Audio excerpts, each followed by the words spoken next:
Hey, folks. I'm going to get to the podcast in a second, but as has become standard around the start of these episodes, I really want to take a moment to thank all the Patreon supporters.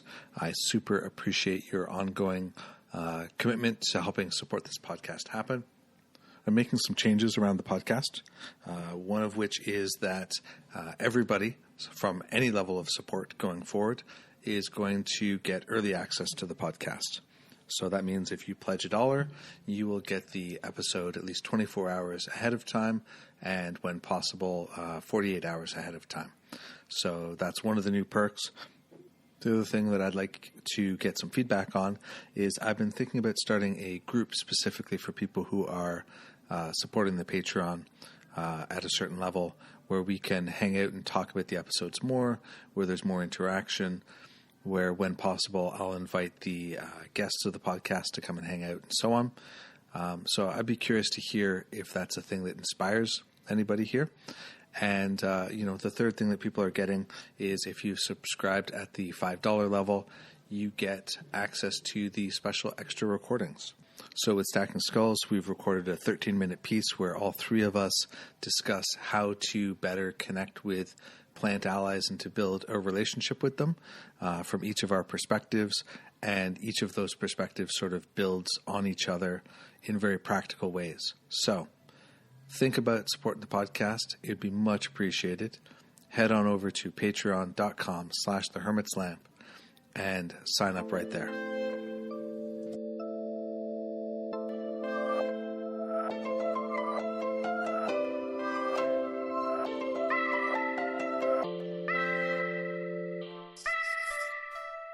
Hey, everybody. Welcome to another episode of the Hermit's Lamp podcast. I am hanging out today with Stacking Skulls, which would be my buddies Fabeku and Aidan. We have taken a submarine to our secret underground bunker.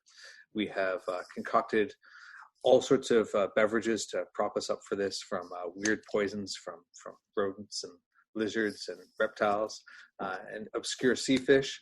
And we have found the long-lost grimoire of the monkey Satanists, which we have properly venerated before we're going to start here. So, on that note, welcome to the podcast. This is a fairly regular thing that we've been doing for a while with different guests, as well as our, long-lost founding member, John. Today we're getting together for the first time in quite a while, just the three of us, to kind of catch up and talk about stuff that's going on. So, I'm going to skip the introductions. If people don't know who we are, well, go back and listen to one of the other episodes. But like, what's going on? What's new? What's happening? What's changed? We recorded last, I would say it was just after the fire. So I think that was sort of early, middle summer, somewhere around there was the last time we talked, which is about 6 months ago as this is recording. Well, other than, raiding Monkey Island for the Grimoire of Satan, it's all been, smoking scorpions. But it's good. It's been crazy times. End of the year is always crazy. How so? And kind of, I'm married to an accountant who is also somewhat clairvoyant. So there's this combination of stuff that begins before the end of the year that is we are kind of shifting, a full year ahead or 2 years out. So we run on kind of a 2-year plan at this point. And so it's just working that stuff out and kind of deciding what the focuses are going to be for that time period as best as we can, knowing that things change. But what are the kind of targets? What are the time frames? Can we kind of plan that enough that we can plan in some downtime? And then for me, it's kind of backing away from the jewelry work for a while to focus on teaching and writing. So that's the big one for me. How's that? How's the preparation for teaching going? I've seen some on social media, but what's that like for you? It's been pretty crazy because I decided that I really wanted audio. video was kind of too cumbersome to try and share, I thought, and I wanted people to be able to listen to it in different places where they didn't necessarily have rock solid internet. And so it was a weird process. So I kind of started recording before I was ready, which was good. So that kind of broke me in a little bit. But it's a different way of transmitting. And so it's been very interesting figuring that out. But I like what's coming along, and the allies like what's coming along. And they got, as usual with projects, way, way, way more involved than I somehow expect. And so there's a lot of that shaping influence in there that is kind of, how do I work in, okay, since you're only going to give me a quarter of the curriculum, how do I make it fit? Either give it all to me or stay out, is what I would like to say some ways, but it is good. But it is okay. So if that's taken over these two sections of the class, what else are we going to run in a limited time frame? But it's fun. It's been very fun. It's awesome. Yeah, I really dig teaching a lot. I think, I know Fabeku does too, right? So yeah, for sure. Yeah. How about you? What's going on with you, Fabeku? Let's see. Yeah, so end of year, I pretended that I was taking December off, and then had the busiest December I've had in years. So not so much of a break, but it was mostly busy with good stuff, which was good. Yeah, kind of similar to Aidan, kind of looking at the next couple of years and figuring out what it looks like and what I want to do more of and what I want to do less of, and definitely kind of continuing to shift more and more to the teaching, the writing, the art, a lot of art. That's kind of my question at this point. How do I do more art? Is the big $64,000 question. But yeah, and this might be the year that I actually do a website for the art. Maybe I've resisted that for years for all kinds of reasons, but yeah, so that might be a thing. But given you haven't updated your website since 1842, right? I'm not sure, exactly. I'm not sure I believe you on that point. Yeah, that's the running joke. I've got the world's most out-of-date website on the planet. Yeah, that's the truth. Yeah, so just tons of art stuff, which has been good. Carved out some more time in the schedule this year to finish the book projects that kind of stalled at the end of the year between busyness and health stuff, and needed to get a new laptop and some other shit. But yeah, so I'm excited about that, and yeah, just looking forward to, like I said, more teaching and more art. So. How are you doing, Andrew? What do you got going on? I know that you've got the shop open in your space. So how's that going? So much is going on right now.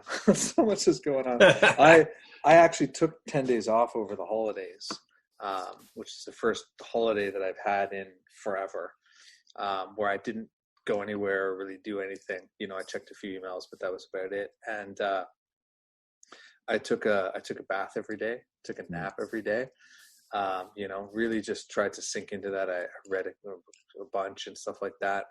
And I went from feeling exhausted from having reopened the store and sort of run my life through the fall to just feeling tired. So I feel like that's a major win, right? For sure. For sure. The store is going good. It's, reopened in a different neighborhood, and I'm still wrangling with that, a lot of the same clients, of course, but like lots of different people. One of the things that's been sort of challenging me about it lately is trying to account for theft as part of the process, right? And it's just like, it's as almost every retailer tells me and knows, it's just a part of the deal. But in the old location, the combination of the size of the store and its location really kind of minimized that stuff. Whereas now it's definitely a thing that I'm paying a lot of attention to. And, I feel a bit like it's kind of a metaphor. I mean, it's obviously a literal problem, but like I kind of am viewing it a bit metaphorically for like how I'm doing that longer term planning that both of you guys are talking about, right?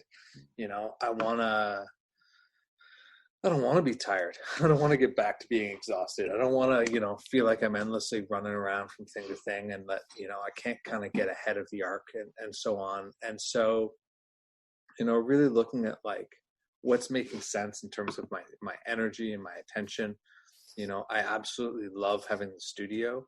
I have this sort of private studio space, which is, beautiful. It's like 300 square feet. It's got a lovely south-facing window and high ceilings, and it's a 5-minute walk from my house. So I basically have no excuse to not come and paint and draw and, come see clients here and so on. It's just, really welcoming and lovely. And just sort of like looking at where are those things that are sort of stealing my energy, that are stealing my attention. Where are those things where I'm not enthused to show up about them, and, where are those things, or what's getting in the way of the things that I'm going to be doing, like painting every day or whatever, what's actually interfering with that, and what can I do to adjust that, where do I make that space emotionally more than any other way, because practically the time is there, but emotionally it's not always there, to continue to work on my next book, to wrap up this bacon wizard breakfast oracle that I'm working on, like all those things, right? They're all kind of have drag on them from sort of the tensions in the system. And I was talking before we got on the line here about how I sort of rolled back my coffee consumption from like ridiculous levels of caffeine and sugar to sort of a manageable level. And, I don't want to go back into that sort of space where it's overdrive and you're always kind of pushing. It's like, it's not the kind of space I want to be living in. So I'm just being really mindful of what I'm doing with my time and where I'm putting my energy and what are the actual returns, like not, certainly financial, but also sort of emotionally and on other levels, because, sometimes there's those things that seem like a great idea, but the returns are not what you thought you would get from them in the end, right? And they end up being to be honest, a fucking hassle. And it's like, man, why did I do this? How do I learn not to do stuff like this again? So, I've thought so much about this in the last couple of years. In part because, the physical stuff has kind of changed my bandwidth in a lot of ways. But, I would say up until about a year and a half ago with the business stuff, I was at a point where I was constantly booked, like 9 to 12 months out. Calendar was not just full, it was kind of over capacity in a lot of ways. And it's interesting because I think to a lot of people that looked like success, every spot filled, booked forever and ever and ever, lots of money. And it was fine until it wasn't, and then when I started to deal with some of this body stuff and would have to kind of shift stuff around in the schedule, I'm like, this is fucking impossible. I've got a 12-month calendar. How the fuck do I move these people around without causing some ridiculous cascade that goes for 3 months? And then all of a sudden, this thing that I really worked hard to accomplish and make happen, it's like, no, I hate this. I can't do this. I don't want to do this anymore. And really taking a lot of steps in the last couple of years to just, I think for me, it was about redefining, like you said, what's important, what the returns are, what makes sense, what success looks like, and just deciding that, I don't want a calendar that's booked 12 months out. I don't want to do that anymore. I don't want to be scheduled every single slot of the day. Sometimes I'd like to sleep in, or I'd like to spend the morning painting, or, whatever it is. And that's been a big thing. And I think in some ways, like I said, I've had to do it because of some of the physical stuff, but, in some ways it's been one of the best things, because it really, it required me to take a way more conscious look at what are you doing? Why are you doing it? And does this actually make sense? Like, is this the shit you want to do? Mm-hmm. And all of a sudden I look down, it's like, oh no, I don't want to do this. I don't want to do this. And I want to do way less of this and way more of these 3 or 4 things, and I think that's been so much of what the last, especially year and a half for me has been. It's just been kind of remixing all of it and sort of redistributing the weight to what I'm doing and why I'm doing it. It's been a big deal. Yeah. I made a change when I opened the studio, coming back from the fire, that I only open a month ahead of time, like a week before the end of the month usually, because I realized that otherwise you end up with these commitments sort of further afield than you can kind of wrangle, right? Or that are easy to wrangle. And I think that one of the values to me and I think for you too, right, is this sort of, there's this sort of ostensible freedom with being an independent person, but it's very easy to lose any actual access to that freedom of schedule, right? Yes. And to be like,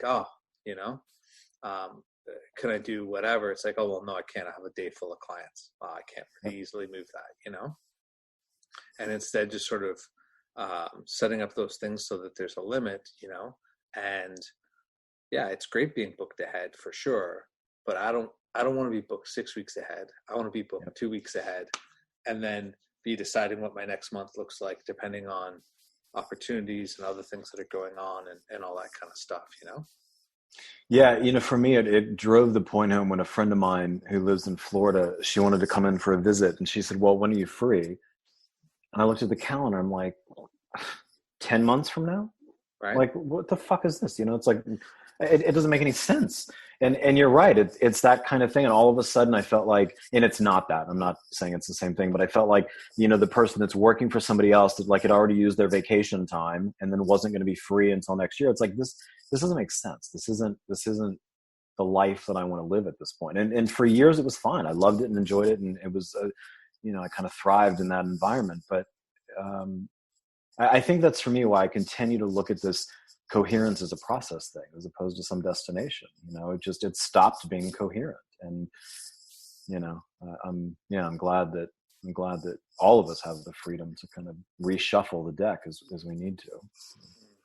Yeah, I think it sounds like we're all very much in the same place, because that's kind of what I got hit with the jewelry is I went from the people buy it at whatever rate they buy it, and then I build according to what they bought. And then custom work in there, and I dropped that and went to like, I'll just offer collections and see how that goes. And what I found was those were fine ways to actually generate enough money for us to get by.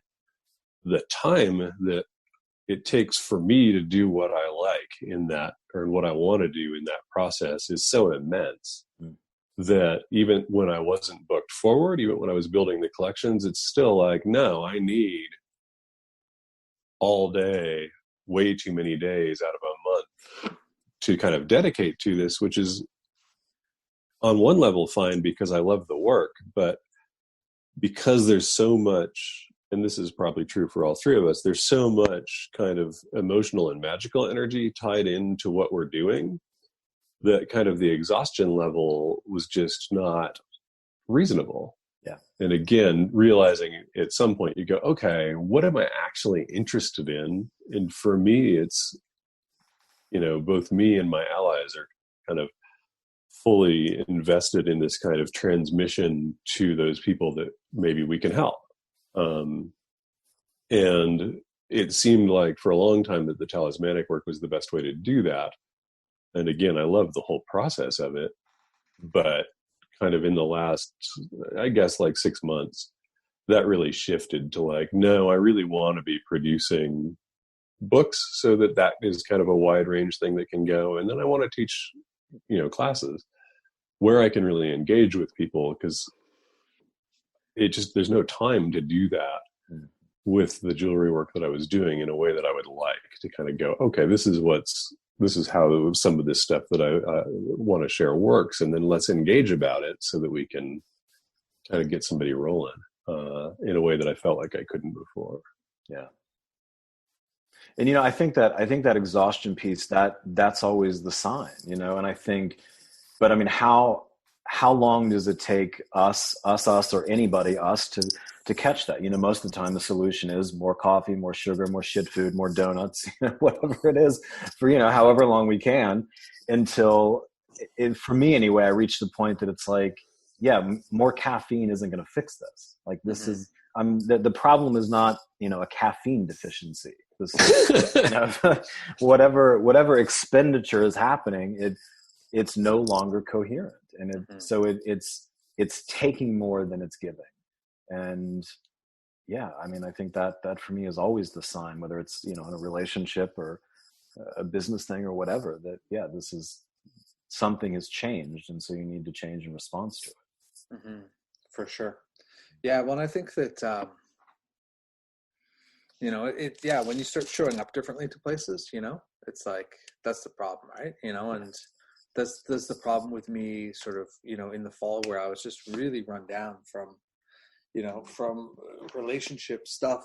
A couple long-term relationships ended for me in the fall, and and from reopening the store, which was no small amount of work, and sort of trying to wrangle that, but also in a completely new way, that I would show up and things would just be making me crusty, and I'd be like, oh man, what's up with that? And I think that's another sign, right? When small things are sort of, if they were singular, a small thing just irritates you so much, you're just like, oh, it's like, oh, that's also a good sign, where it's like, man, I just gotta step back from this somehow. I gotta change this dynamic, because showing up with that energy is not good magically for anything, right? Yeah, for sure.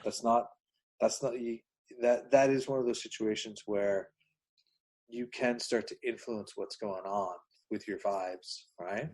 And that's not ideal at all, right? Like, that's just not helpful. So, well, and I think when that exhaustion kicks in at such a deep level, how do you funnel the energy that you need into the magic?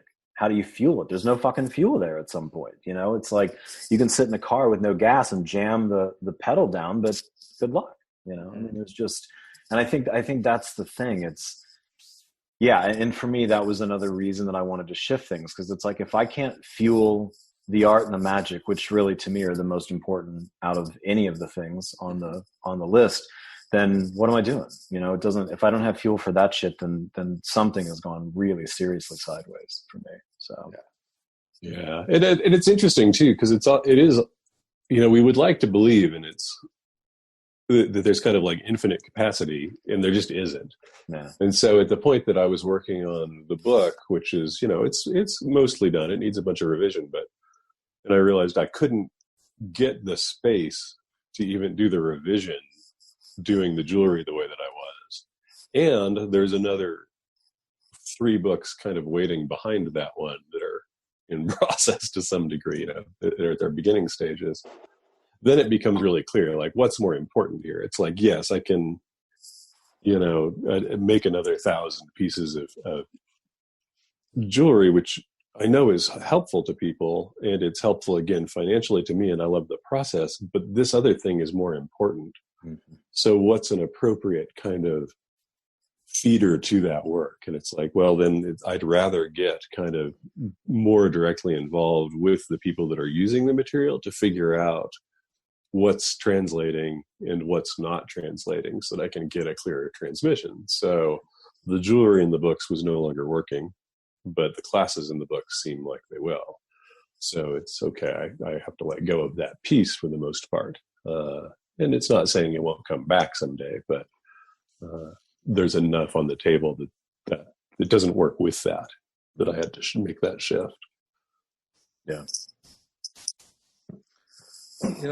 Since we've been talking about teaching some here a bit, maybe we'll jump in with one of the questions that somebody posted on somewhere, Facebook maybe. When you're teaching, what do you learn from that process? What have you learned about yourself from that process? How does teaching change the way you think about things or talk about things? What's that role for you around that stuff? I mean, for me, I haven't done direct teaching since the 90s, except whatever goes on a small scale, but kind of focused work. So it's interesting. So the prep work for that really gets me clarifying how I think and how I feel about stuff. Because, my problem is a lack of, I could do kind of so much that it's like, okay, but what's a useful collection? What's a useful tool collection? I don't want to just go and hit up the hardware store and throw every tool available into the box. Step 1, buy a hardware store. So yeah, which is kind of, unfortunately, not a bad metaphor for how some folks approach all this stuff, right? Buy every tool in the hardware store and learn how to use it. It's like, no.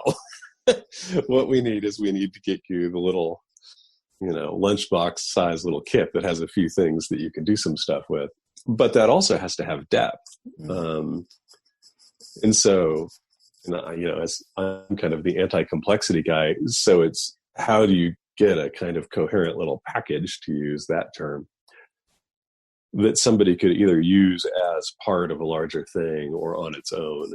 And so it really does, for me, it's been super clarifying, is what I would say. Yeah, and I agree with that. So for me, I saw that a lot when I did last year. I think I did, it was like 3 weeks on hypersigils, 4 weeks maybe. And it was interesting because, that's the thing I've done forever, and I could talk about it for 6 months, and I didn't want to because I don't think it was necessary. It's like you said, it's like, but here's the lunchbox size kit on hypersigils that also talks about things that a lot of people don't talk about and gives you plenty of room to take this as far as you want for decades into the future without also simultaneously overwhelming you into thinking, oh, fuck, this is such a big thing. I'm never going to be able to use this, or it's going to take me forever to get this. And so I think that's one of my main considerations. It's like, what's the minimum information you need to use this immediately and effectively? And that's what I'll teach, and some things maybe we circle back, some things maybe we stretch out, like the divination thing I did last year was 6 months, and that was a lot. We dug into a ton. But I think that, and the other thing I'm always thinking about is, like, how do I teach things in a way that anybody with any kind of magical ecology can make use of this, right? I don't care if you're a Buddhist, if you're a Christian, if you're an atheist, if you're a Satanist, whatever, it doesn't matter. Like, I want you to be able to take this and plug it in to your magical ecology and use it. It's not, because if you have to adopt mine in order to use it, then for me, I think I failed as a teacher, right? Outside of, teaching traditional practices or whatever, but I that's a big thing. So for me, it's always a question of, what's actually essential to the practice and what's sort of my own shit that I built around it, either preferences or magical aesthetics or whatever, that doesn't really matter to anybody other than me. And have I stripped enough of that away so that anybody can take this thing and run with it? That's always a big consideration for me.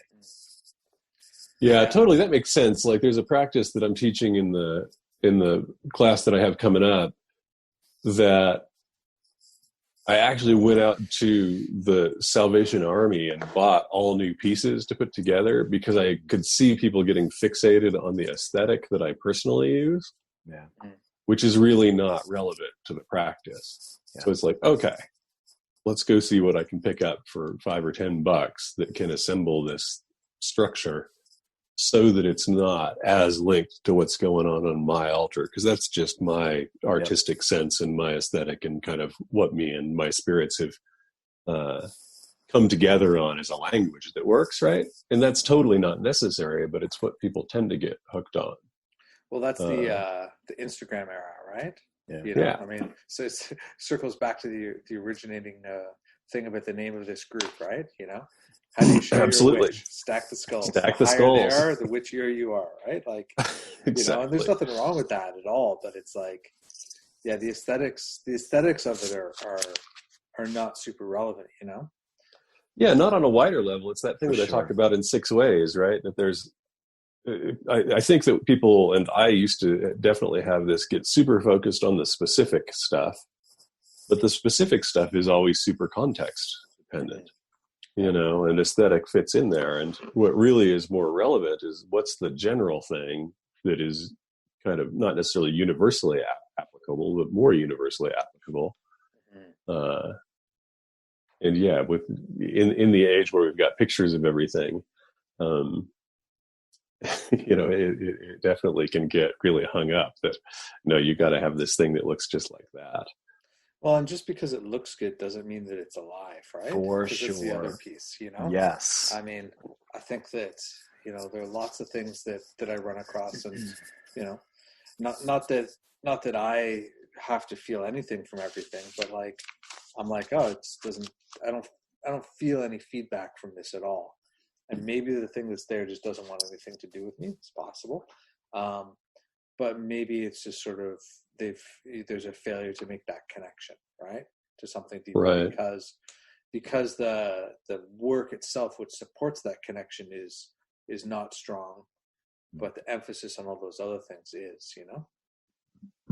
Yeah, I think that's the thing to me. The metric is, does this thing, can you feel it in your bones? Can you feel it in your animal body? If so, then who gives a fuck what it looks like? It doesn't matter if it would make a great Instagram photo. You know, that to me, that's the wrong metric for shit like that.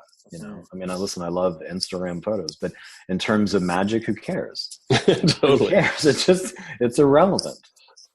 Exactly. And it's also funny because people get hung up, I think. And again, I know that I did this when I started out, but you get hung up on things that are, again, kind of specific. So my current shop is filled with like halved pieces of fruit with tea lights burning on it. I could make up this whole story about why this is the way to do this. And it's like, this is just what's going on this week. I don't really know why. It's the thing that felt totally right. Yeah. Like I cut something in half and went, oh man, that really needs candles on it. And I could feel it and it works, you know? And it's also the same thing. Like, yeah, I mean, there's so much weird shit in here right now because I think of who's kind of hanging out for the class that is really aesthetically wrong. If we're looking at it from that or even my normal thing, I've got all of this beautiful stuff and the Monster Energies and the Red Bulls and shit. It's like, what the fuck? Old candy canes that I stole from the gym after Christmas, you know. But there's people who like those. I'm not going to buy them if I can have them. Yeah. See, I think people even do the same thing. Like when I was teaching the sigils course, it's one of the main reasons that I didn't take any pictures of the sigils that I drew, because then suddenly people think, oh, well, that's what a sigil should look like. No, this is what they currently look like. Over the last 30 years, they've looked a million different ways. All sorts of shit. You know, I mean, the first time they looked exactly like the Pete Carroll sigils in his book. You know, it's like, and I think that's the thing. I get it, and I think that people, I think it's so easy to fall into that subconsciously even. You know, it's not so much let me copy Fabeku's sigil, or let me copy Aidan's altar. It's, oh, well, this is somebody who knows what they're doing, and so this is what it should look like. So let me try to make it look like that. And then great. So then your brain says, okay, good job. You drew a sigil that looks like a sigil, and then it doesn't do shit because, like you said, Andrew, it's not alive. It's a thing that looks like a thing, but it's not the thing. Or you end up in a cycle. You know, one of the things that I've learned from teaching, or been really clear about going into teaching, and have sort of learned how to make that happen, is, you know, I started out in a school of thought that said only the hammer from the top of Mount Everest hardware store was acceptable, right? Yeah. And it's like, and by the way, only on the third full moon of the year, and you know, like, oh, and if it's on Monkey Island, right? Yeah, exactly. Not the usual Everest, the secret Everest. Inside the secret Earth, Everest inside Monkey Island, which is inside the Hollow Earth. So you got to get in the Hollow Earth. You got to find the doppelganger, Himalayan mountains, and then you got to find the hardware store, and you better bring their currency because they don't accept ours. Whereas, you know, every town's got a hardware store, right? Yeah. And what you find there is great. You know, it's totally acceptable. And if you want or need something else, you know, there's a point at which that becomes aesthetic and personal taste, which is great. And if it helps you get in the mood, that's fantastic. You know, and if it helps you feel aligned, or if a spirit you have, you know, there are times where I'm out and, you know, somebody taps on my shoulder and says, hey, I want that. You know, I bought, Marcus McCoy makes these copper harvesting knives, right? And as soon as I saw one of those, one of my guides was just like, that is exactly the knife that I want you to take when we go do stuff. And I'm like, perfect. And they're like, but not with that thing on it. Because there's like a triple spiral or whatever on it. So I was like, all right. So I messaged Marcus right away. I'm like, hey, can I get one of these? He's like, of course, you know, but that's specific, right? And that's specific to that relationship. That is not universal, right? And you know, you may find it that you do want or need something like that, but you may never need it, or it may not fit your aesthetic, and that's awesome too. It's completely acceptable, right? Totally. For me, I love, and maybe this is part of the art stuff or not, maybe it's just a personality thing, but Like I love shit like that, and I love to collect shit like that, and I love the, you know, the fancy silver pens for the sigils, and so there's, you know, I don't make any apology for that. But one of the best things I did maybe 10 years ago was essentially put all of that stuff away and say, okay, I'm doing sigils on white paper with a blue ballpoint pen, which I hate and never use. Or I'm doing, you know, candle magic with, you know, a bag of, you know, dollar candles from the dollar store or whatever. And part of that was to see, does this actually matter? I mean, it matters to me, but does this actually matter in any wider sense? And it doesn't. It really doesn't. That's the thing. What do you need for sigil magic? You need something to write within a piece of paper. That's all you need. That's it. You know, if you want to get the fancy black paper and the pen, cool, do it. But I think it's a trap when we get stuck into thinking, I have to have this. I have to have this. Because that to me it just doesn't seem true. Yeah. I feel like, you know, that's where one of those pieces around, you definitely don't have to have it. And I also look to pursue my joy around it. Yep, know? Absolutely. I found absolutely these, on that. Yeah. Yes. I found these nib pens at the art supply store. They're called preppy pens, and they come in different sizes, but they're you know, they're refillable with a cartridge, and they're, I think I paid like $7 for it. You know, and I've bought a lot of other much more expensive, you know, fountain pens and whatever. And these ones, the feel of them, the flow of them, they come in different colors. You know, the outsides are color coded, and they're just such a delight, you know. And so every time I swing by the art store now, I buy another one, because there's somewhere in my life where one of those doesn't live regularly. And I'm like, why am I drawing with this crappy pen when I could be drawing with this other nice one that I like? And there's a pleasure in that. But again, that's so personal, right? That's not, it adds something to the magic if I'm doing magic, but it's also an active source of joy for me, which I think is also a super valid reason for things, especially if we don't sort of, you know, say that actually matters in the end on any real big scale, you know? Well, it's like for me, so as an example, I just made this batch of lunar talismans a couple months ago. And I mean, I went all out. Like I had fossil dugong ribs. I had literally a lunar meteorite, all kinds of shit in there. And I spent forever finding the stuff. And it's not that I had to. I mean, again, like you said, it adds something. I mean, there's clearly something added to these pieces because of what's in them. But part of it is I look at it as a piece of art. You know, it's like I'm putting the best stuff I can. And there's enormous joy for me in grinding up a lunar meteorite or, you know, fossil cave bear toe or, you know, whatever. But the reality is, you know, could I have gotten a stone from the ocean and made a lunar talisman? Sure, of course. But so I think it is that weird thing. Mm-hmm. I don't think it's good to say it doesn't matter, because it does matter, but it's not essential. And to me, there's right. And I think the problem is then if people look at it and say, well, I can't make a lunar talisman unless I have a lunar meteorite. That's bullshit. That's complete bullshit. You know, I do it because I love it. I love putting those pieces together in a way that's artful and beautiful and whatever, but you don't have to do that. Right. Yeah, I think that's a big thing. And it part of it comes out of, I think, kind of, there's a whole kind of literature that kind of says that this has to be done this way, right? And we see this in not just magic, but it's extremely prevalent in magic. And that's kind of very weird to me as somebody who came from this kind of chaos magic background, even though I kind of feel like I've in many ways moved away from that into something else that's my own thing, that's not consciously related to it, but it was born there, you know. Was that process of, well, what does this do? What's this piece of work do? What are the elements that actually matter here? And then realizing that, there's kind of like, there's stuff that really kind of triggers something in me that is kind of like optimization of stuff. There's particular, you know, if I got the hit that I needed to ride the bike up into South Mountain to collect dirt from there for something, I'm going to go do that because that's legit. But it may not need to be dirt from there to do that work. That doesn't mean you got to come out here and go up to South Mountain, which is how a lot of stuff's kind of written. And I think that it really kind of has messed up a lot of folks, because they do believe that if I can't have a beeswax candle to do this piece of work, then I can't do this piece of work. Right.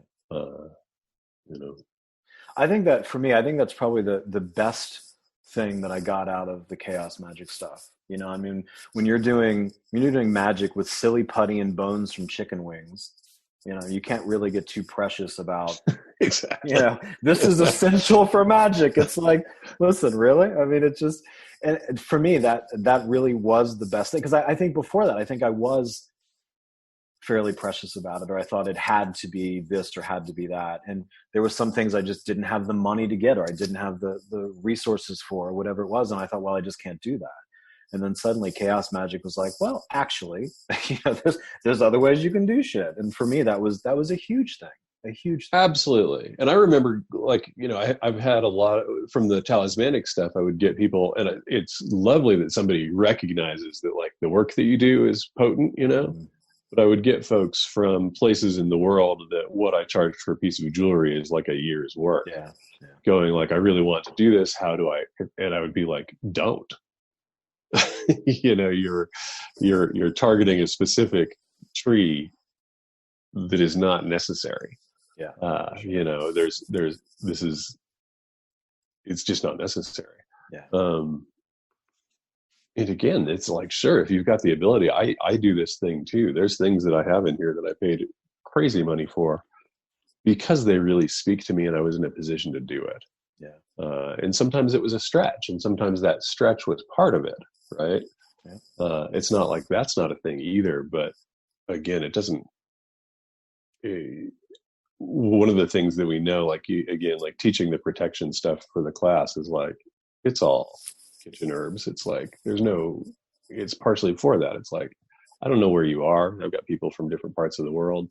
I might suggest that you get some Aubrey Camino if you can, because it works, but it's not critical. Yeah. Yeah. Yeah. I think it's always fascinating, right? Like that kind of stuff. And I think that it also becomes this matter of like, what do you have? What can you connect with? Right. And, you know, and it's different depending on which practice is, right? Like in the Orisha stuff, right? It's the specific plants are super specific, right? Like there's no negotiating that beyond a certain point. Like there's a little wiggle room, but there's not a ton of wiggle room, right? It's just like, okay, totally, we're going to do this. Therefore we need these things. And if you don't have them, I'm not exactly sure what we do, right? Like, you know, but outside of like specific traditions, there's always those things, right? You know, and I think that, and it also becomes this question of like, what do you have a dynamic and living connection with, right? Like I just got back in after sort of struggling to find a source for them for a while, Rose of Jericho, which is one of my all-time favorites, right? And, you know, I had a Rose of Jericho at the store that I'd had almost the entire time that the store had been open, I think, you know, and like it was a very dynamic and living connection, and it had all sorts of things that I had given it over time and worked with it in a lot of ways, and it just wasn't available. And, you know, because getting stuff in Canada is complicated sometimes. And so when I finally found them, I'm like, great.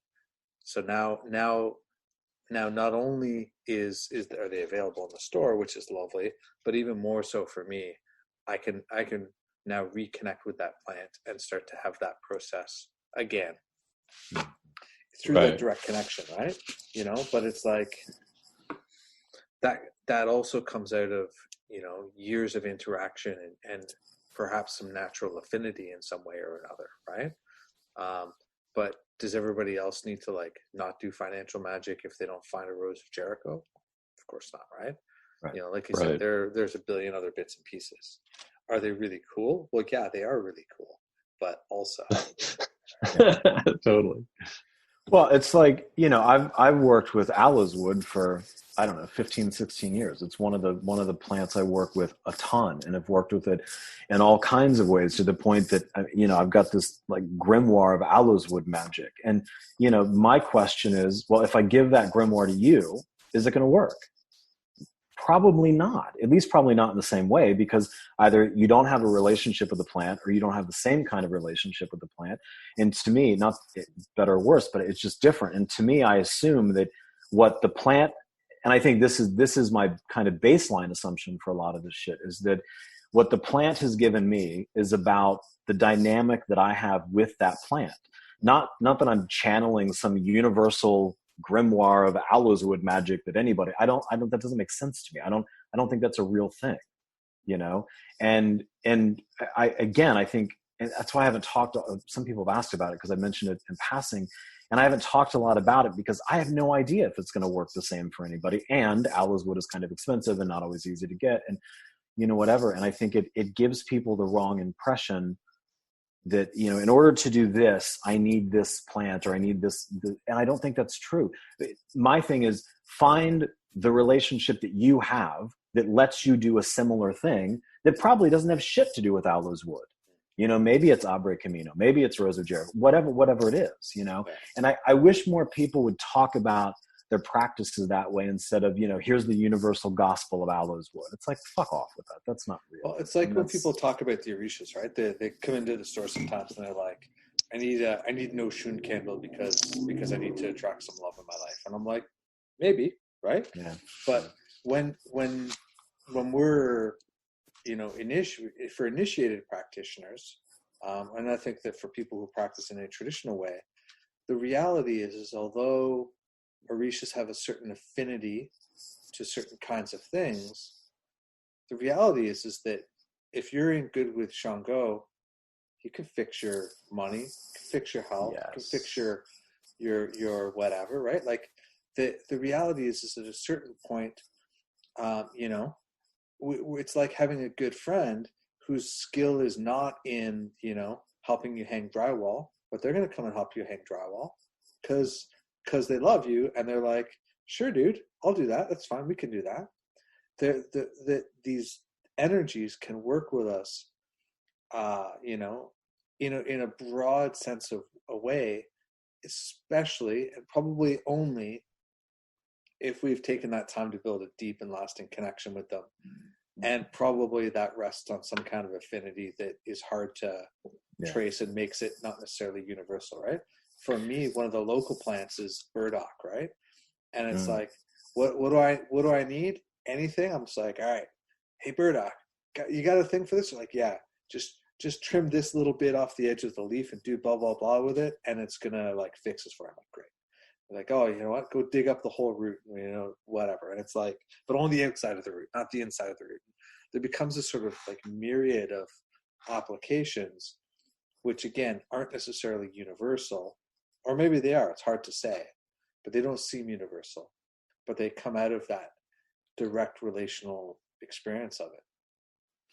I wish that was a point that was talked about more in the occult circles, right? Because every day you see posts, what's the best herb for love? What's the best herb for magic? What's the best spirit for money? It's like, fuck. I mean, I get it, but to me, that's the wrong question. Anytime people ask that, my question back is, who do you have a relationship with? Mm-hmm.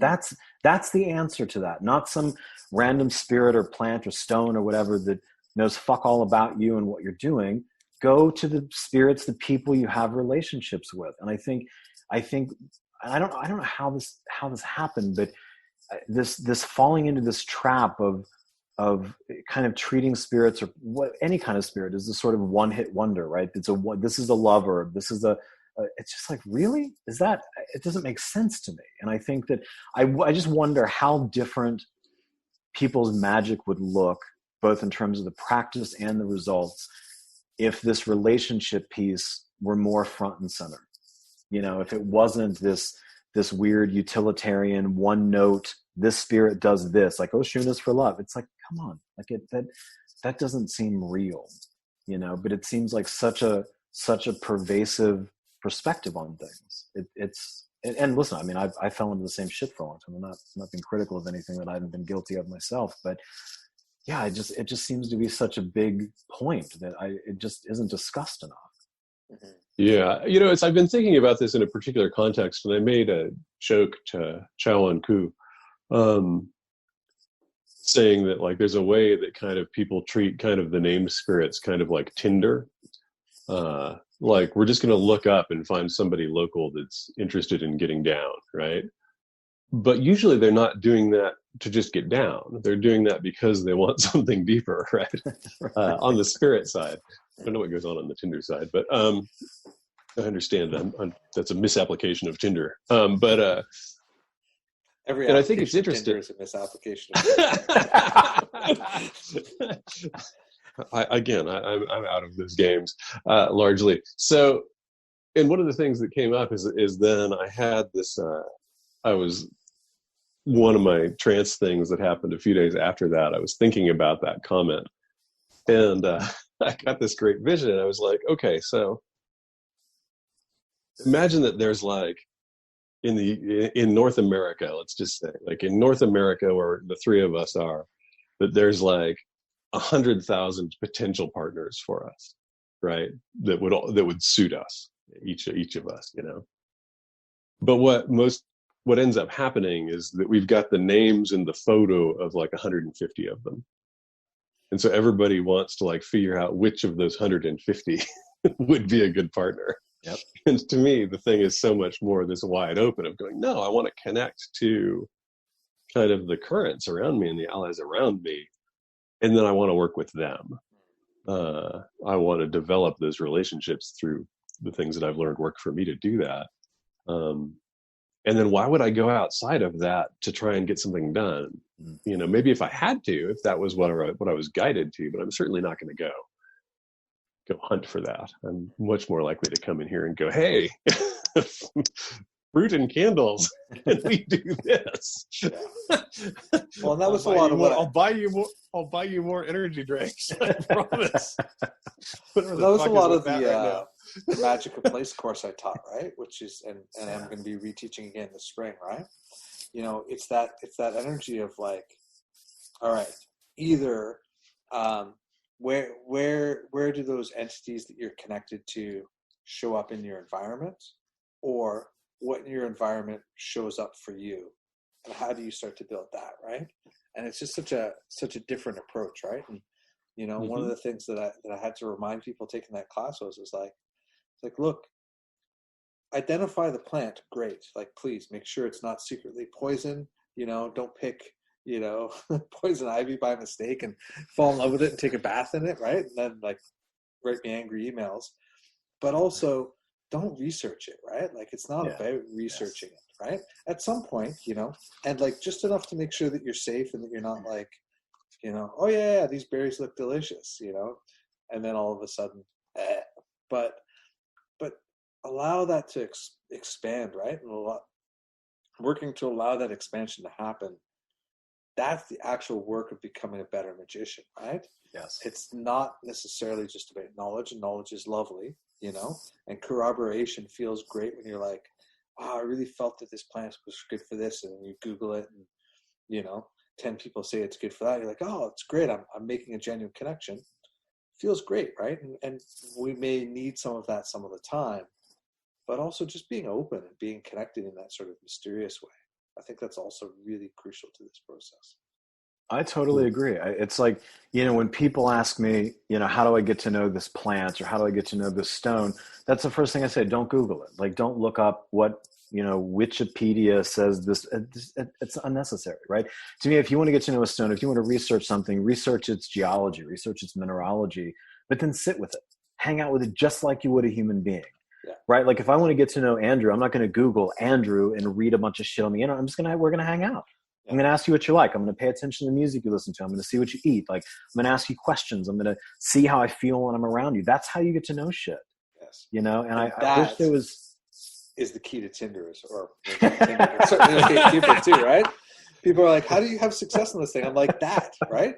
Like, you know, if you meet somebody and you're actually interested in them, other than just for something super transitory, actually do those things too, right? Yeah. Because people are like, oh, I don't know what to do. I'm like, find out about that person. Be curious, right? Yeah. No? It is. I cut you off, but I think I mean, at the end of the day, I agree. I think that the one of the best muscles to build as a magician is relationship building skills. That's it. You know, you don't have to buy 1 million books. You don't have to take 1 million courses. You don't have to Google a bunch of shit. Yeah. Just build a relationship with stones or plants or spirits the same way you would with people. It's the same shit. It's the same shit. And it's crazy because it's so common. All of this stuff is really common everywhere, you know. And I saw this recently, and I didn't respond to it, though I probably should have. But somebody asked, like, so how do you get in? Where can I learn about connecting to kind of desert spirits?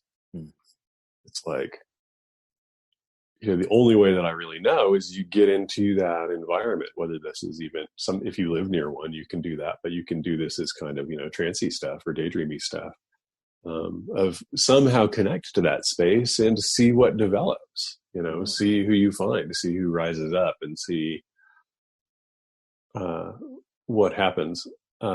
It's funny though, because I think, you know, everybody knows I'm a total gym rat, but I see this all the time in kind of the conversations about that somebody will see somebody deadlifting a world record and go, their form is wrong. And you go, that guy's the strongest in that move in the world ever.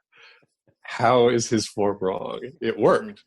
Yeah. That was the goal. His goal has nothing to do with the thing you're talking about. His goal was to pick up 1,008 pounds and stand up with it. So by definition, he did it right. Yeah. You know, and I think this goes on in magic too. Yeah, all the time. And, you know, I think to me, the same idea, at least for me, the same idea applies in figuring out what to work with magically as it does hanging out with people. Like when I'm around people, I pay attention to how my animal body feels. Is there a pull? Am I drawn to that person in whatever way? As a friend, it doesn't matter, whatever it is. It's the same when I'm sitting with plants. Like I feel a ping toward this plant. I don't know this plant, but there's a pull. So I want to know this plant more, this stone or this place or this river, or, you know, that to me has guided so much of my practice, you know. And again, it's the same with people. If I spot somebody and there's a pull, then I'm curious about them and I want to know more about them, whether it's as a friend or a part, whatever, it doesn't matter. But to me, that's a decidedly different thing than Googling, you know, which plants work money magic. You know, to me, it feels like we're coming at opposite angles. Right. I mean, you know, clearly both can work, but for me, it's that pull is everything. And if I don't feel it, I don't give a fuck who told me this plant is great for money magic. If there's not that pull there, I'm not into it. You know, I'll keep looking until I feel it. Well, I think that it's kind of like brings me to something that I've been thinking about a lot lately, and this might be the perfect place to bring it up. You know, we've all been in magic for like a long time, right? And so, you know, I just sound like an old person because I'm an old person. You know, stuff comes and goes, and people are like, you know, all about this or all about that. And I've been watching a sort of big surge of witchcraft and witchy energy going on, you know, around the store, in culture, in my social medias and stuff like that. And, you know, whenever I see a big sort of movement into something, I'm always like, that's really interesting. What is going on? What's motivating that? How is that serving people? You know, I'm always like genuinely curious about that, right? And supportive of it. But I also wonder, because I understand how these things work, what's going to happen next, right? Because, right. You know, this idea that, and maybe I'm wrong, right? Maybe I'm just old and curmudgeonly, in which case, you know, delete this episode and please let's never speak of it again. But often what happens is, you know, there's this sort of big sway into a thing, and then a bunch of people find a deep and lasting affinity with it, you know, and I'm really curious where those people are going to be in 10 or 15 years and what I'm going to get to learn from their journey through this stuff as they sort of, you know, have a depth of practice under their belts, you know, in the same way that I learn now from those people who've already been doing these things for a stretch of time and have that. But I'm also curious about where those people who were looking for something and either they found it and move on, or they were looking for something else and it wasn't here and then they move on, you know? Like we were talking about somewhere, Aidan said something earlier about like, you know, they're actually looking for something deeper, right? Mm. You know? Mm-hmm. And one of the things that I've been really noticing, which I find fascinating, is that I see a lot of people who've been sort of all in on the witchy front over the last, year, a couple of years, starting to their posts and maybe their magic, I don't know what they're doing privately, but certainly, their public stuff, it's starting to take on a much more explicitly therapeutic kind of approach, right? There's a lot more people talking about trauma, dealing with trauma. There's a lot more people sort of leaning, it's not abandoning the magic side of it, but leaning into stuff where it's like, where the relationship that they're trying to sort out the most is ultimately that relationship with themselves, right? And I mean, I think that's always smart, and I think that it's a great way it's a great thing to get into around doing magic in general. And certainly, it was a good chunk of my practice at one point to sort of do therapy as a way of freeing myself and healing myself in order to, not just be a better magician, but certainly be better at magic and better in my relationships and all those things. But I'm curious if you've seen that, or if you've seen other things. Like, what do you think around that sort of kind of stuff? I know I just said a million things, but responses, please. I mean, I see that. I think that we are, for whatever reason, I mean, we've got this crazy, thanks to social media and kind of the news cycle and everything else, like we have this like much clearer view, if you're able to kind of step back from it, that there's really multiple ways of being in this world that are not really congruent, right? And when I was growing up, there was a lot of messaging that in the end everybody wants the same thing, right? And that's not what I see now. I see, no, we want very different things, and we are not supportive of the other. And I think that this is kind of that. I think it is kind of the evolution of kind of that trauma. And so I think that there's a lot of that out there, and there's maybe just more, maybe it's gotten to the point where it's so overt that more people are willing to do that work. Because I definitely get fed tons and tons of that work from my allies, both for me and then to share with people, It's an interesting thing. As to I think that I think that the media cycling is really interesting around magic. I just think it's fascinating because there are those who totally freak out every time. And I always remember there's a line from Quadrophenia by The Who, so a very old record at this point, where he says, sadly ecstatic that your heroes are news. And I see that constantly around the witchcraft stuff in the last couple of years. Like, people are like, yay, we got it on TV, and oh my God, it's so bad. It's like, yeah, of course it is. But don't trip. It's just, this is what goes on.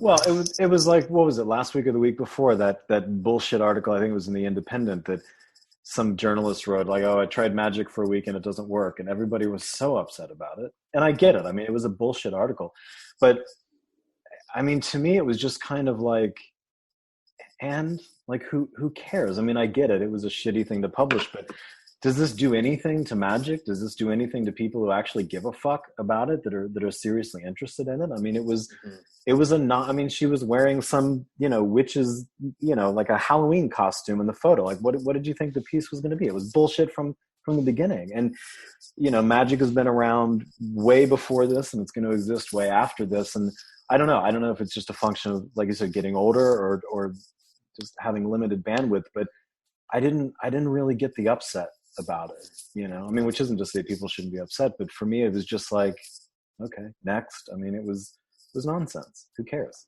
Well, it's like Rumi says, right? The real work is done by somebody outside digging in the dirt, right? Yeah.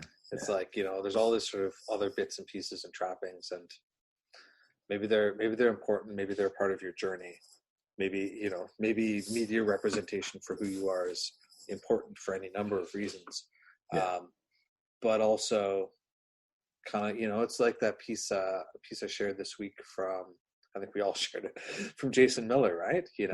Where it's like, just do the work. It doesn't matter if you feel like it or don't feel like it. If you're committed to a relationship with a spirit or doing magic, or, I remember this when I used to do Liber Resh, right? The sort of 4 times a day solar adoration that Crowley and his various sort of descendants, propose, right? Speaking of finding the hammer at the top of the Himalayan mountains, right? It's like trying to do something 4 times a day at the 4 quarters of the day, every day, indefinitely.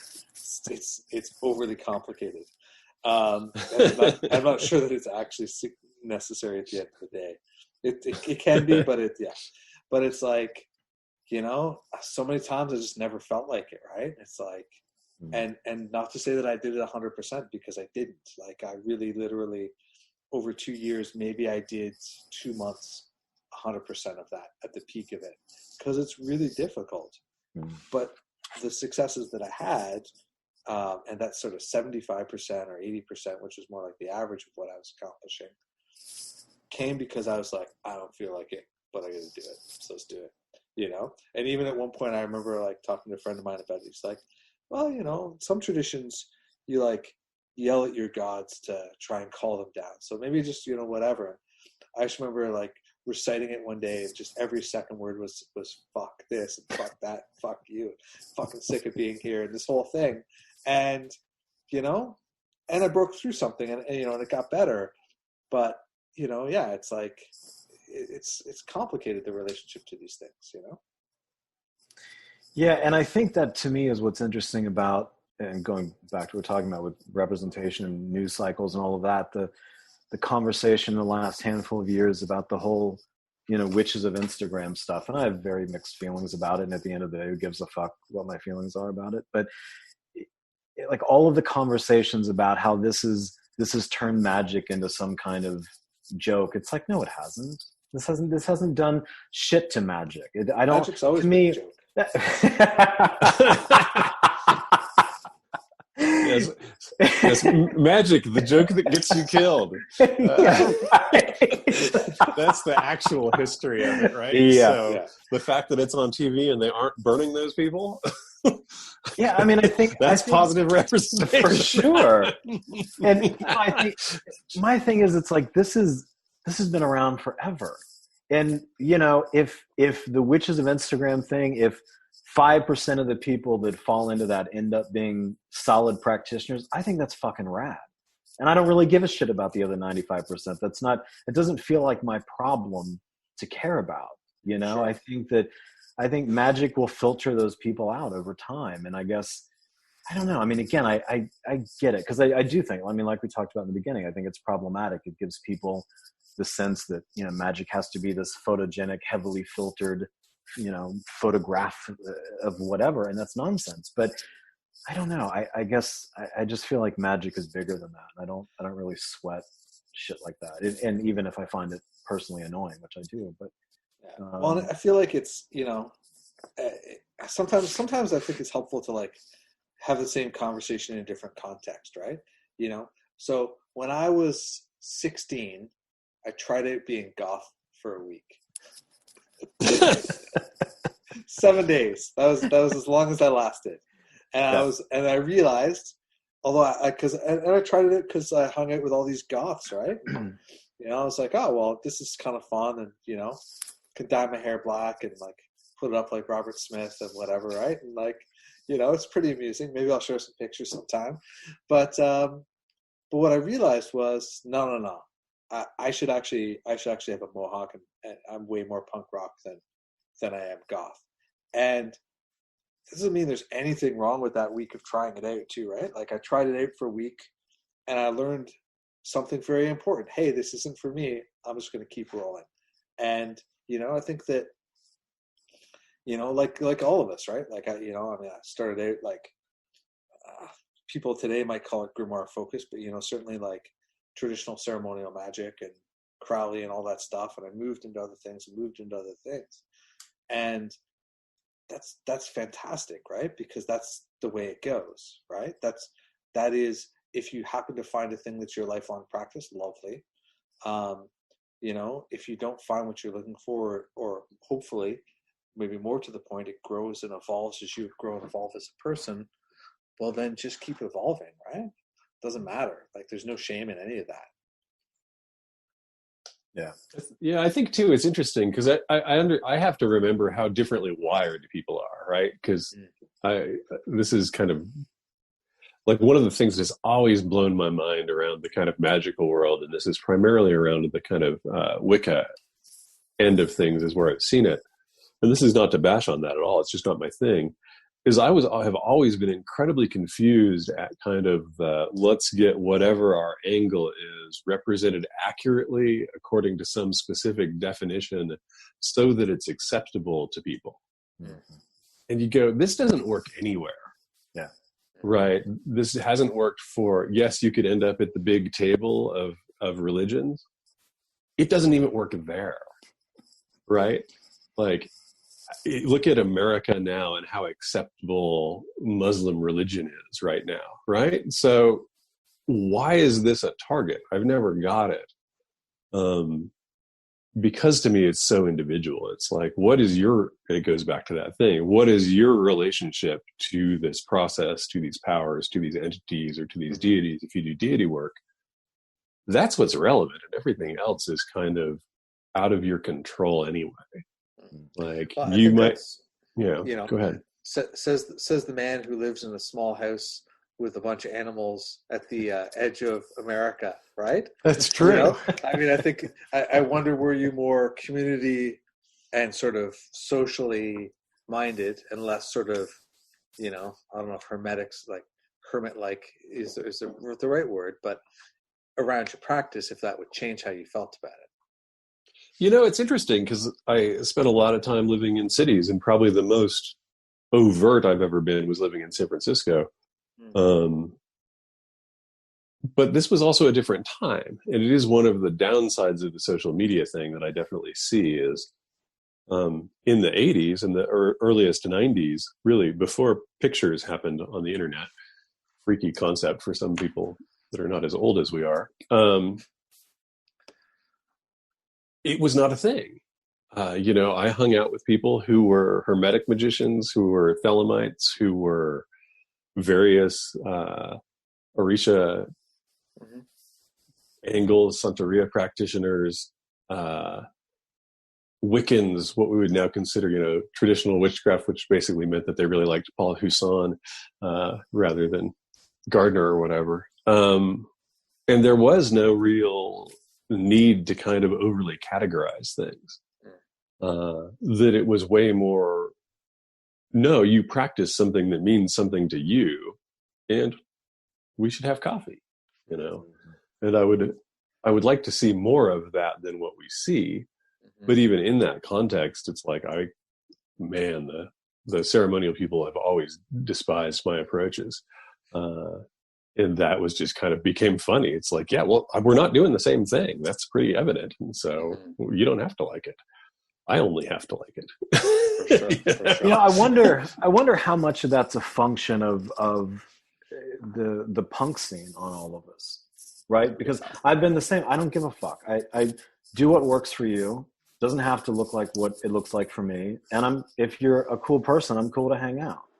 I don't give a fuck if you work with angels or Satan or Jesus or Buddha, or it doesn't matter. I don't care. It's, and I guess I've never felt that push to make sure all of our shit looks the same. It's never been something that matters to me. And it also has really never mattered to me if you understand why my shit looks this way. It seems irrelevant in some ways. Yeah. But I get for a lot of people, it's not. That seems like a really important thing. And the differences seem threatening or confusing or whatever. And that's just never something that's registered with me. My brain doesn't work that way, I don't think. Yeah. And I think you've got something there too about the punk thing, for me at least, because there weren't enough punks to just hang out with punks when I was coming up. So, though my mom flipped out and made me remove one of them. I remember getting both of my ears pierced at like 14, which was just not done where we were. That clearly was not cool. Because then how do you determine which ear makes you queer, right? So we hung out with everybody that was a little freaky, which was a really weird population. Like at my high school, the first one, Fabeku and I had a brief talk about that. The first high school that I went to, that freak contingent was kind of like the hippie kids, a couple of goth kids, the drama club, the small contingent of like knife fighting behind the school lowriders, a few metalheads, and a few, this kid Clint who escaped from Korea, the wrong side of Korea. And so, it was never, it's just like, are you cool to me? Right. That's all I care about. Yeah. And that same thing, that was my initial kind of approach to magic. And there was a point where that switched, where people got really heated. Again, there were people that told me I was going to hell for doing Liber Resh wrong or whatever when I was in the OTO, but I never just could take any of that seriously. If only it was so easy to get to hell. Man, we could have skipped the whole Monkey Island thing. Right? Just go raid the library and come back. It's like, dude, look at that book. It's got teeth. Let's take it. Exactly. Yeah, and I think for me, and it was the same way at my school. I mean, there was literally 4 or 5 punk kids that were sort of like a goth punk hybrid or something, but it was just all the weirdos hanging out. And for me, I loved that. I mean, it expanded my artistic horizons. It expanded my music. It expanded my sense of people. And I guess I've always felt that way largely about magic stuff. I mean, even shit that I'm not really interested in. It's been interesting to run into people that, are just rolling on entirely different tracks. And so, I don't know, this idea we all need to be on the same page, that I'm pretending that my track is better than your track. It's the silliest shit. I just don't get it. I can't make sense of that in my head. And it doesn't seem to be true at all in practice. I mean, it just seems to be bullshit. So, Well, maybe this is a good spot to wrap up today's conversation by saying, hey folks, go follow it where it leads you. Go get inspired about what you're inspired about, and reach out and share, because we're freaking curious about it, even if we're never going to do the same thing, because it's just wonderful, right? Yeah, for sure. Exactly. There's all roads lead to Monkey Island. All roads lead to Monkey Island. And if you find we're interested in, please let us know. It's let us know. To run a submarine.